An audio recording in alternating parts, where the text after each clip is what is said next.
జై గురుదేవ అందరికీ నమస్కారము. సోషల్ టీవీ వీక్షక మహాశయులందరికీ నా హృదయపూర్వక అభివాదములు. ఈరోజు మొట్టమొదటగా మనము డెట్ ఫండ్స్ అంటే ఏంటి, ఎందుకు డెట్ ఫండ్స్ యొక్క ఉపయోగం ఉంది, అలాగే ఇవి ఎలా ఆర్థిక వ్యవస్థకు ఉపయోగపడతాయనే దాని మీద నేను చర్చించబోతున్నాను. మొట్టమొదట డెట్ ఫండ్స్ అంటే ఏంటి, అసలు డెట్ బాండ్స్ అంటే ఏంటి, డెట్ మార్కెట్ అంటే ఏంటి. సో దీని గురించి మొట్టమొదట మనము చర్చించబోయే ముందు, సపోజ్ ఈరోజు అందరూ కూడా చాలామంది ఈక్విటీకి సంబంధించినటువంటి వాటి మీదనే ఎక్కువగా ఫోకస్ చేస్తున్నారు. ఎస్, మనకు త్వరితగతిన లాభాలను సంపాదించడానికి కానీ, త్వరితగతిన నష్టాలని ఆపాదించుకోవడానికి కానీ ఈ యొక్క ఈక్విటీ మార్కెట్ అనేది ఒక ప్లాట్ఫామ్ని సెట్ చేసిందనడంలో ఎలాంటి సందేహం లేదు. కానీ మీరు ఒక ఈక్విటీలో కానీ, ఒక మ్యూచువల్ ఫండ్లో కానీ ఎక్కడైనా ఇన్వెస్ట్మెంట్ చేయాలంటే ఫస్ట్ మీ దగ్గర డబ్బులు ఉండాలిగా. ఆ డబ్బులు ఎలా జనరేట్ అవుతాయి? సో ఈ డబ్బులు జనరేట్ అవ్వడం కోసమే గవర్నమెంట్ ఆఫ్ ఇండియా కానీ, లేదా ఎనీ గవర్నమెంట్ ప్రపంచంలో ఏం చేస్తారంటే తన యొక్క ఆస్తుల్ని బాండ్స్ రూపంలో మార్చి దానికి ఒక ఫిక్స్డ్ ఇంట్రెస్ట్ అనేది చేయడం జరుగుతుంది.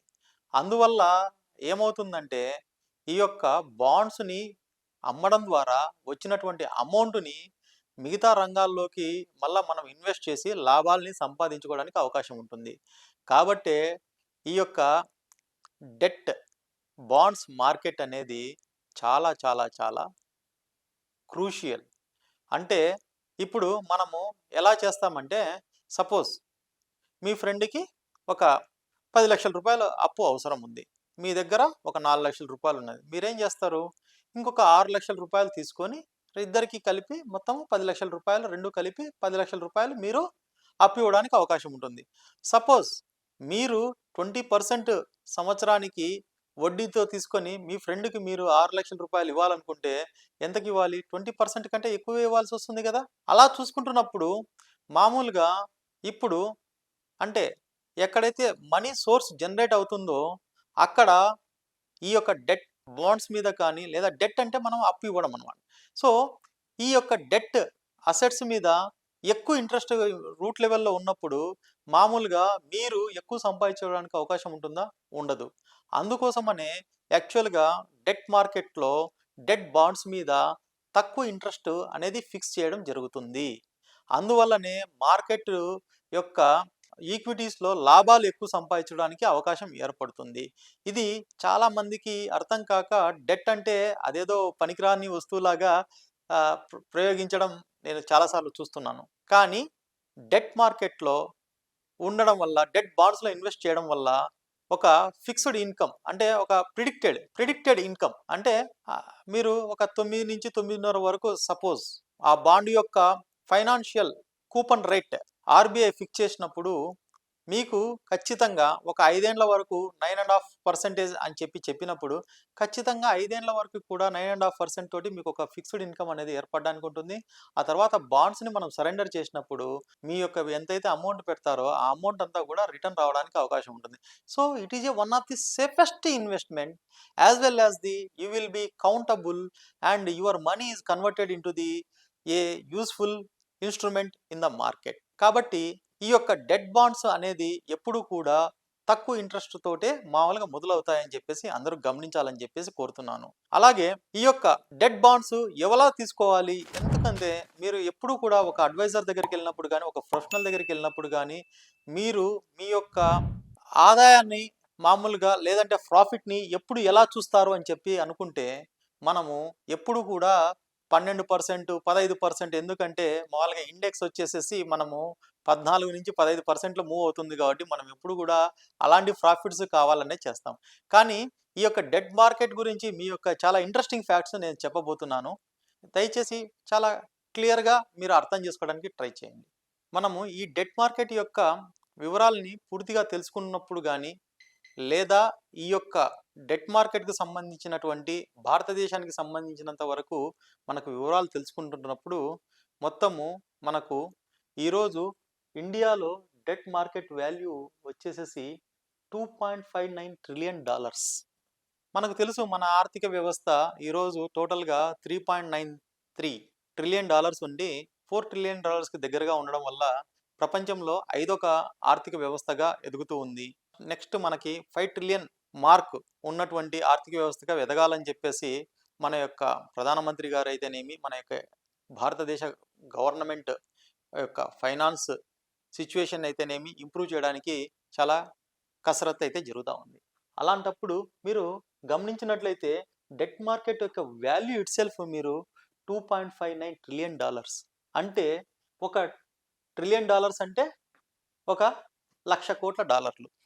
అలాగే దాన్ని మనము మామూలుగా ఇండియన్ రూపీస్లోకి మార్చినప్పుడు 222.17 లక్షల కోట్ల రూపాయలు. అంటే మీరు అర్థం చేసుకోండి, మన ఇండియన్ ఎకానమీలో ఎంత ఇంపార్టెంట్ రోల్ అనేది ఈ యొక్క డెట్ మార్కెట్ అనేది పోషిస్తుందో. ఈ యొక్క డెట్ మార్కెట్లో డెట్ ఫండ్స్ అనేటి మనము మామూలుగా డైరెక్ట్గా బాండ్స్ తీసుకోవడం ద్వారా కానీ, లేదా మామూలు మ్యూచువల్ ఫండ్స్లో ఇన్వెస్ట్ చేసినప్పుడు మ్యూచువల్ ఫండ్స్ వచ్చేసేసి some part of the portion వచ్చేసి డెట్ ఫండ్స్లో పెట్టడం జరుగుతుంది. ఆ రకంగా చూసుకుంటున్నప్పుడు మనకి మొత్తము మన మ్యూచువల్ ఫండ్ మార్కెట్ ఈరోజు 68 లక్షల కోట్లకు అప్రాక్సిమేట్గా ఉన్నప్పుడు దాంట్లో డెట్ మార్కెట్ షేర్ వచ్చేసి 11 లక్షల కోట్ల రూపాయలు. అంటే ఆల్మోస్ట్ ఆల్ ఒక 16-20% వరకు ఖచ్చితంగా ఈ డెట్ మార్కెట్ అనేది మనము ఈక్విటీలో పెడుతున్నా సరే, ఈ డెట్ మార్కెట్లో పెట్టడం వల్ల మన యొక్క ఎకనామిక్ స్టెబిలిటీ అనేది మనము అచీవ్ చేయడానికి ఎంతో ఉపయోగపడుతుంది. సో ఈరోజు ఎంతోమంది మీరు చూస్తున్నట్లయితే మామూలుగా ఈక్విటీతో పాటు మామూలుగా దాదాపు 20-30% పీపుల్ డెట్ మార్కెట్ను కూడా చూస్తున్నారు. ఎందుకు అంటే because of it's resilience and consistent income as well as totally it's a safest and secured investment అని ఫీల్ అవడం వల్ల. మీరు ఆ రకంగా చూసుకుంటున్నప్పుడు డెట్ మార్కెట్లో ఎప్పుడు పెట్టాలి, డెట్ బాండ్స్లో ఎప్పుడు పెట్టాలి? There are two kinds of debt bonds. Bond అంటే ఏంటి? మనము ఒక బిజినెస్ గురించి చర్చించుకున్న తర్వాత, ఇద్దరు ఒక అగ్రిమెంట్కి వచ్చిన తర్వాత, ఒక ఖచ్చితంగా ఇది మాత్రమే ఇంకా మనము నెక్స్ట్ ఫర్దర్ 5 ఇయర్స్ వరకు మనం, లేదా ఫర్దర్ 3 ఇయర్స్ వరకు ఒక కన్ఫైన్డ్ డ్యూరేషన్లో మనము బిజినెస్ను సెట్ చేసుకున్న తర్వాత దాని యొక్క ట్రాన్సాక్షన్స్ని మనము కంప్లీట్గా ఫిక్స్ చేయడం అనేది బాండింగ్ అనమాట. అగ్రిమెంట్ అంటే జస్ట్ అగ్రిమెంట్ ఒక మ్యూచువల్గా ఉంటుంది, లేదా ఒక కంపెనీ టు B2B కూడా ఉండొచ్చు, B2C ఉండొచ్చు, C2P కూడా ఉండొచ్చు. సో ఇలాంటి ఏమవుతాయంటే అగ్రిమెంట్స్ అనేది మారిపోవడానికి అవకాశం ఉంటుంది. కానీ ఒక బాండ్ అనేది ఒకసారి గవర్నమెంట్ ఇష్యూ చేసిన తర్వాత ఆ యొక్క డ్యూరేషన్ వరకు అది మార్చడానికి అవకాశం ఉండదు. దీన్ని మామూలుగా మార్కెట్లో ఏ రకంగా అనాలిసిస్ చేస్తారో నేను మీకు తర్వాత ఇప్పుడు చెప్పబోతున్నాను. నార్మల్గా ఏమవుతుందంటే మీకు ఎప్పుడైనా సరే ఇన్ఫ్లేషన్ రేటు, ఇంట్రెస్ట్ రేటు ఈ రెండు ఒకదానికి ముడిపడి ఉన్నటువంటి ఆర్థిక అంశాలు. సపోజ్ మామూలుగా ఇన్ఫ్లేషన్ రేట్ ఎక్కువైనప్పుడు ఇంట్రెస్ట్ రేట్లు కూడా పెరుగుతాయి. ఎందుకు అంటే ఇన్ఫ్లేషన్ అనేది ఇండిపెండెంట్ వేరియబుల్ ఎప్పుడు కూడా నార్మల్గా మనకు తెలియనప్పుడు అది ఎప్పుడు పెరుగుతుంది అనేది ఎలా ఉంటుందంటే డిమాండ్ అండ్ సప్లై యొక్క, అంటే వివిధ వస్తువుల యొక్క డిమాండ్ సప్లైని సూత్రాన్ని ఆధారం చేసుకొని ఇన్ఫ్లేషన్ అనేది పెరగడం కానీ తగ్గడం కానీ జరుగుతూ ఉంటుంది. సో అలా పెరిగినప్పుడు మనకు అందరికీ ఈ ఇన్ఫ్లేషన్ని మామూలుగా రేట్లు పెరిగినప్పుడు, ఎందుకంటే ఒక వస్తువు యొక్క డిమాండ్ పెరిగి దాని యొక్క రేట్లు అనేది విపరీతంగా పెరుగుతున్నప్పుడు మామూలుగా సాధారణ ప్రజల యొక్క కొనుగోలు కెపాసిటీ అనేది తగ్గుతుంది. అలాగే ఆ యొక్క డిమాండ్ని మనం కంట్రోల్ చేయాలి అనుకున్నప్పుడు ఆర్బీఐ ఏం చేస్తుందంటే ఇంట్రెస్ట్ రేట్లు పెంచుతుంది. ఇంట్రెస్ట్ రేట్లు ఎప్పుడైతే పెరుగుతుందో మనకు మామూలుగా సేవింగ్స్ అనేది మార్కెట్లో లిక్విడిటీ తగ్గి సేవింగ్స్ అనేది పెరగడానికి అవకాశం ఉంటుంది. ఎప్పుడైతే ఇంట్రెస్ట్ రేట్లు అనేది పెరుగుతాయో మామూలుగా ఈ యొక్క ఏదైనా కంపెనీలు మామూలుగా ఇంట్రెస్ట్ రేట్ పెరిగినప్పుడు ఏం చేస్తాయంటే గవర్నమెంట్కి, అంటే మ్యానుఫ్యాక్చరింగ్ ఇండస్ట్రీస్ కానీ లేదా వేరే అదర్ ఇండస్ట్రీస్ కానీ ఎప్పుడు కూడా గవర్నమెంట్ దగ్గర నుంచి లోన్లు తీసుకొని తద్వారా ఎక్కువ ఎక్స్పాన్షన్ చేయడానికి అవకాశం ఉంటుంది. సో గవర్నమెంట్ లోన్స్ అనేది ఎప్పుడు తక్కువ ఉన్నప్పుడు ఇండస్ట్రీ అనేది బాగా పెరగడానికి అవకాశం ఉంటుంది. కాబట్టి ఈ రకంగా మామూలుగా ఇన్ఫ్లేషన్ రేట్ కనుక పెంచినప్పుడు ఏమవుతుందంటే కంపెనీలు తన యొక్క మామూలుగా అప్పు చేసేటువంటి అమౌంట్ తగ్గిపోతుంది. అలాగే వాళ్ళ యొక్క ప్రాఫిట్స్ అనేటి మామూలుగా కొంత దాచుకోవడానికి అవకాశం ఉంటుంది. ఎక్స్‌పాన్షన్ మీద ఎక్కువ ఇన్వెస్ట్‌మెంట్ చేయరు. ఎందుకు అంటే ఇంట్రెస్ట్ రేట్లు ఎక్కువ పెరుగుతుంది వల్ల దాన్ని కాంపెన్సేట్ చేయడం కోసము ఎక్స్‌పాన్షన్ అనేది డల్ అవుతుంది. అట్లాంటి సమయం మళ్ళా వచ్చినప్పుడు government of India through reserve bank of India ద్వారా ఏం చేస్తుందంటే ఇంట్రెస్ట్ రేట్లను తగ్గించడం అనేది జరుగుతుంది. ఇది ఒక సైకిల్ లాగా ఎప్పుడు జరుగుతూనే ఉంటుంది ఇది.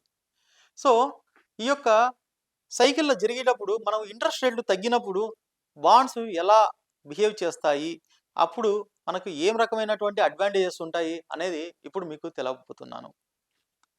చూడండి, ఇప్పుడు మనము ఒక డెట్ బాండ్స్ యొక్క వాల్యుయేషన్ అనేది ఎలా పెరుగుతుంది? ఎలా తగ్గుతుంది? ఆర్‌బీఐ డెసిషన్ వల్ల ఎలా దీన్ని మనం ఉపయోగించుకోవాలి?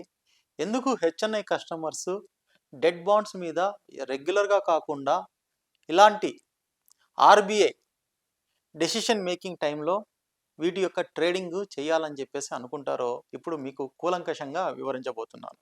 మనం ఇప్పుడే చెప్పుకున్నాము, ఒక డెట్ బాండ్ అంటే దాని యొక్క ఫేస్ వాల్యూ రూ. 100 నుంచి మామూలుగా రూ. 1000 ఉంటుంది. రూ. 1000 పైన కూడా ఉంటుంది. 10,00,000 కూడా ఉంటుంది కొన్నిసార్లు.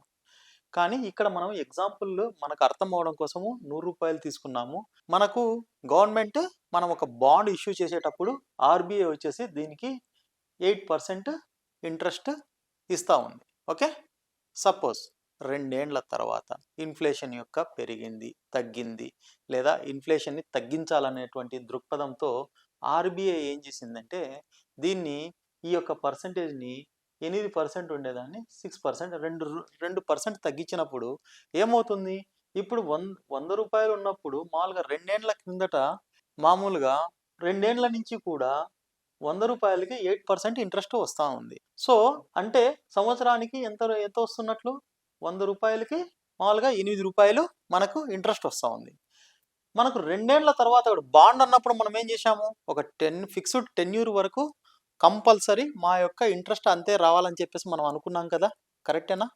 సో, అలాగే ఇప్పుడు ఇన్ఫ్లేషన్ రేట్స్ మామూలుగా ఇన్ఫ్లేషన్ యొక్క కంట్రోల్‌ని చేయాలని చెప్పేసి ఆర్‌బీఐ ఇప్పుడు 8% ఉండేదాన్ని 6% తగ్గించినప్పుడు ఈ యొక్క ఆదాయం అనేది ఫస్ట్ తీసుకునే వాళ్ళకి ఎక్కువ ఉన్నప్పుడు రెండోసారి తీసుకునే వాళ్ళకి కూడా అదే విధంగా ఉండాలి కదా.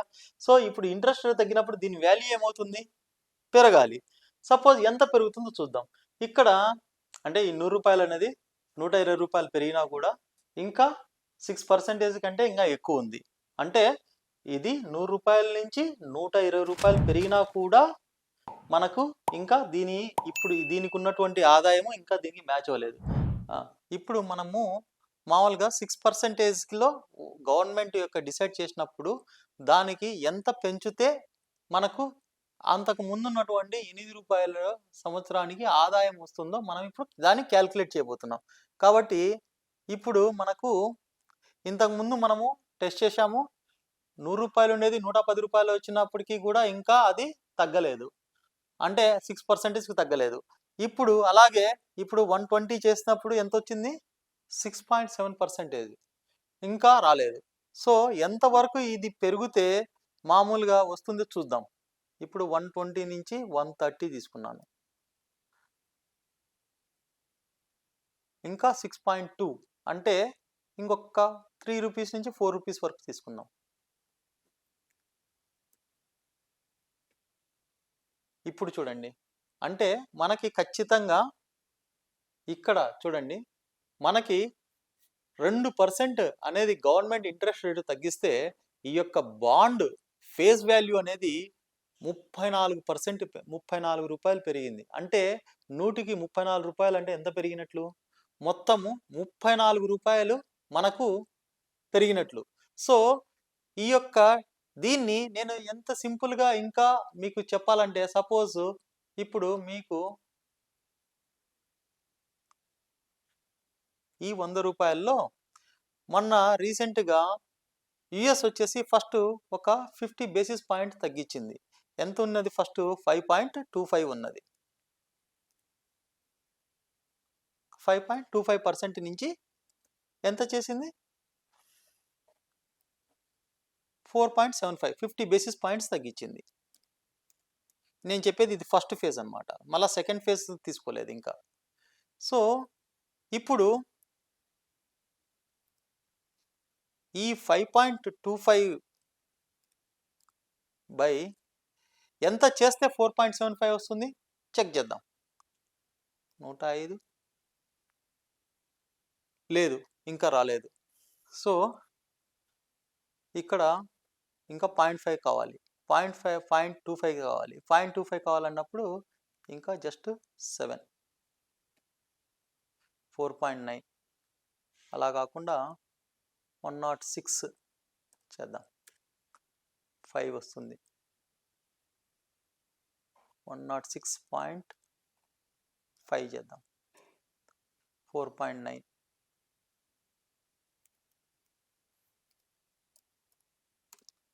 so we can take it up as a approximately. See, ఇక్కడ ఇంకా 4.75 వరకు రావాలి మనకి. 4.75 వరకు రావాలి అనుకున్నప్పుడు మనం ఏం చేయాలి? ఇక్కడ 106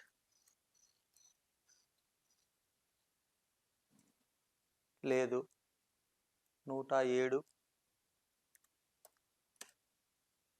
కాదు, 108 కాదు. సో, ఇప్పుడు మనము అమెరికన్ యొక్క మార్కెట్లో ఫస్ట్ టైము మామూలుగా రేట్ కట్స్ వచ్చినప్పుడు 5.25 నుంచి 50 బేసిస్ పాయింట్స్ తగ్గించారు.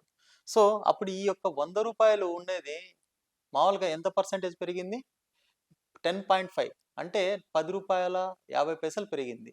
ఇక్కడ మనం తగ్గించింది ఎంత అంటే 0.5 50 బేసిస్ పాయింట్స్ అంటే 0.5% తగ్గిస్తే ఇక్కడ 10.5 అనేది పెరిగింది.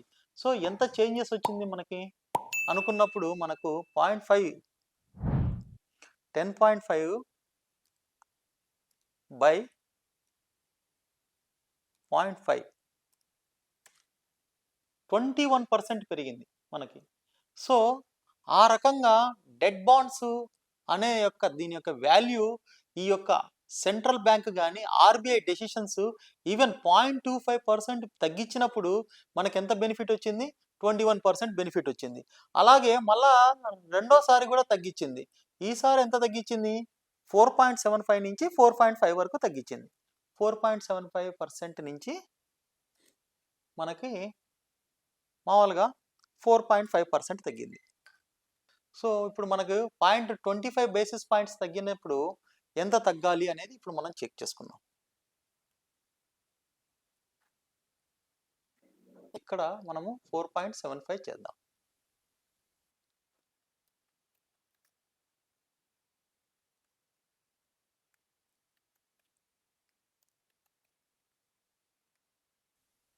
.75 నుంచి ఇప్పుడు చూడండి మళ్ళా ఒక 25 పాయింట్స్ తగ్గించినప్పుడు మళ్ళా మనకి ఎంత పర్సెంటేజ్ పెరిగింది? మళ్ళీ ఎన్ని రూపాయలు పెరిగింది? మళ్ళీ 5.65. Okay, is equal to 5.65 divided by 0.25%.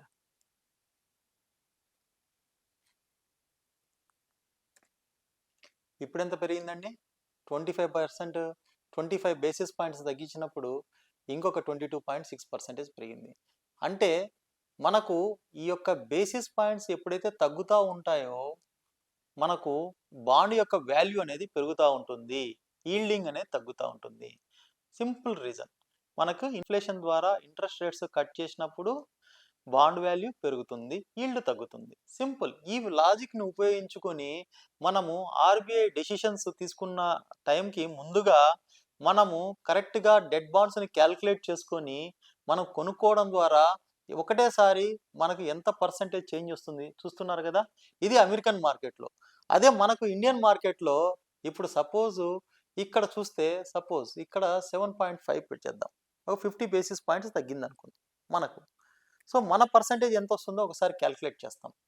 ఇప్పుడు ఇక్కడ వచ్చేసి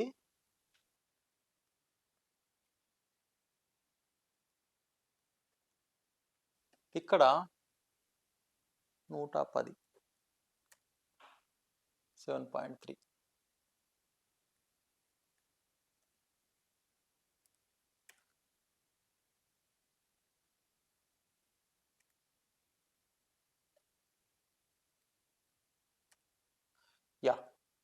ఇక్కడేమో మనకెంత పెరిగిందండి? మనకు రూ. 6 మాత్రమే పెరిగింది. 50 బేసిస్ పాయింట్స్ పెంచినప్పుడు మనకి రూ. 6 మాత్రమే పెరిగింది. ఈ రూ. 6ని మనం ఎంత తగ్గించాము? 50 బేసిస్ పాయింట్స్ అంటే 0.5%. మనకెంత ఎంత బెనిఫిట్ వచ్చిందండి? 12%. అందువల్లనే మామూలుగా ఈవెన్ 0.25 యూఎస్ మార్కెట్స్‌లో ఫెడ్ అనేది మామూలుగా ఇంట్రెస్ట్ రేట్స్ కట్ చేసినా కూడా మనకి ఎంత బెనిఫిట్ పొందుతుంది అంటే, మన ఇండియన్ మార్కెట్ కంటే ఎక్కువ వస్తాయి కాబట్టి, అక్కడ ఫెడ్ రేట్స్ కట్ చేసినప్పుడు ఇన్వెస్ట్‌మెంట్స్ అన్నీ కూడా అటుపక్కకు వెళ్ళేదానికి అవకాశం ఉంటుంది. ఈ యొక్క మార్పుని గమనించుకొనే మనము గ్లోబల్ మార్కెట్ ద్వారా నేర్చుకోవాల్సింది ఏందంటే, మనము డెట్ బాండ్స్‌ని కూడా మనం లాభాలు సంపాదించడానికి ఉపయోగించుకోవచ్చు. అలాగే ఈ యొక్క ఆర్‌బీఐ డెసిషన్ అనేది ఎంతో ఇంపార్టెంట్ కాబట్టి, దానికి 2 రోజులు ముందు గాని, 3 రోజులు ముందు గాని మనము ఈ సెకండరీ మార్కెట్‌లో డెట్ బాండ్స్ అనేది కొనుగోలు చేయడం ద్వారా మనము ఇన్‌స్టంట్‌గా మంచి లాభాలను సంపాదించుకోవచ్చు. కాబట్టి డెట్ బాండ్స్ కూడా ఒక ఆదాయం సంపాదించుకోవడానికి ఒక మంచి ఇన్‌స్ట్రుమెంట్స్ మాత్రమే. కానీ లాంగ్ టర్మ్‌లో కాదు, షార్ట్ టర్మ్‌లోనే. ఎందుకు అంటే మనకు డెసిషన్స్ చేంజ్ అయినప్పుడు మాత్రమే ఈ వాల్యూ ఎక్కువగా వాలటాలిటీ వచ్చి మనకు ఎక్కువ లాభం పొందడానికి అవకాశం ఉంటుంది కాబట్టి, మనము ఎప్పుడు కూడా డెట్ బాండ్స్ మీద ఎక్కువ కాన్సంట్రేట్ చేయకుండా ఈక్విటీ మీద ఎక్కువ కాన్సంట్రేట్ చేస్తాము. ఈ డెట్ బాండ్స్ మీద మనము కాన్సంట్రేట్ చేసేటప్పుడు కూడా ఈక్విటీతో పాటు డెట్స్‌ని కూడా మనము కొన్ని సమయాల్లో మంచి లాభాలను సంపాదించవచ్చు. కాబట్టి డెట్ బాండ్స్ అనేటివి కూడా ఈక్వల్లీ ఇంపార్టెంట్. అండ్ ఈ డెట్ బాండ్స్ లేకపోతే మనకు ఇన్వెస్ట్‌మెంట్‌కి కోర్ ఇన్వెస్ట్‌మెంట్ అనేది మనకు జరగదు కాబట్టి ఆహ్, ఎవరైనా సరే హెచ్ఎన్ఐ కస్టమర్స్ కూడా దీని మీద ఫోకస్ చేస్తూ ఉంటారు. ఇది ఈ మధ్య కాలంలో వచ్చినటువంటి షిఫ్ట్. సో, కాబట్టి మనం మార్కెట్ ఎక్కువగా ఉన్నప్పుడు కూడా డెట్ బాండ్స్‌లో కూడా సంపాదించవచ్చు. వాలటాలిటీని కూడా మనము అధిగమించి మనం లాభాలను సంపాదించుకోవడానికి అవకాశం ఉంటుంది. డెట్ బాండ్స్ గురించి మీ యొక్క అనాలిసిస్ మీ అందరికీ నచ్చినట్లయితే మీరు లైక్ చేయండి, షేర్ చేయండి, సబ్స్క్రైబ్ చేయండి. జై గురుదేవ్! జై హింద్!